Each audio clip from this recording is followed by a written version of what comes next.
Bonjour. Certains diront que ça ne nous regarde pas, ça ne regarde pas, mais il me semble pourtant que ça nous concerne tous. Ne m'en voulez pas si je suis plus bizarre ou triste. J'ai appris ce matin le décès de mon gestionnaire de compte en banque. Décès pas tellement classique, suicidé dans son bureau. Je dois dire que je lui en veux de ne pas m'avoir parlé, même si je me souviens que quelque part il m'avait alerté.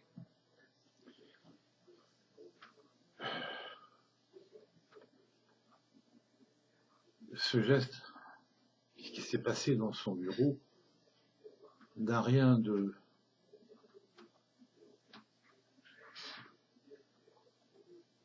très très classique. Il est rare. Et ce geste est, à mon avis, ne peut être qu'en rapport avec justement son travail.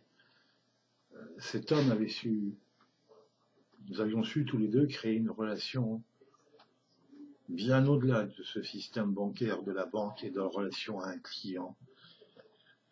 Nous partagions tellement de choses sur le plan philosophique, sur le plan politique à laquelle il ne croyait plus depuis longtemps, sur ce système bancaire dont il était bien sûr prisonnier, dont il disait en même temps que c'était un mal pour un bien. Voilà, sauf que dans son cas, c'est un mal pour un très grand mal, un très grand malheur à mon avis. Dans mon existence, j'ai bien sûr rencontré pas mal de collaborateurs des banques.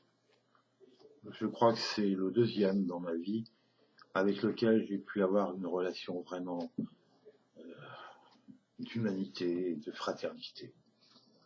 C'était pas facile pour lui, puisqu'il était pris entre ces personnes, ces clients dont il voyait les richesses, parfois même jusqu'à l'indigestion, et qu'il voyait aussi le compte de ceux qu'on ponctionnait, à qui on prenait de l'argent, et qu'il n'avait rien.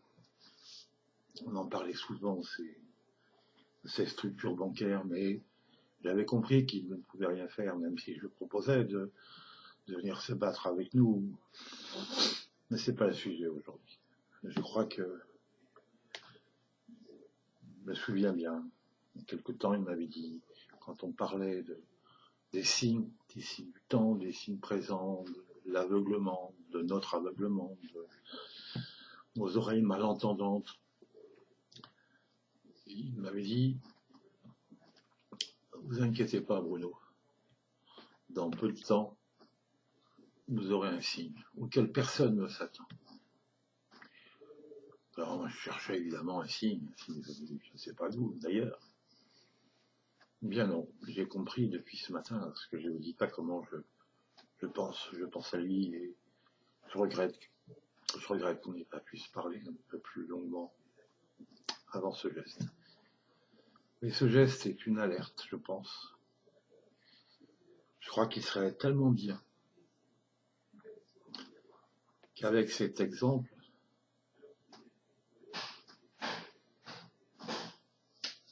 nous donnions, ou ce soit l'occasion, ce geste, aux dirigeants, aux responsables, aux financiers, aux banquiers, pas aux collaborateurs de ces banques, mais aux patrons, au système justement.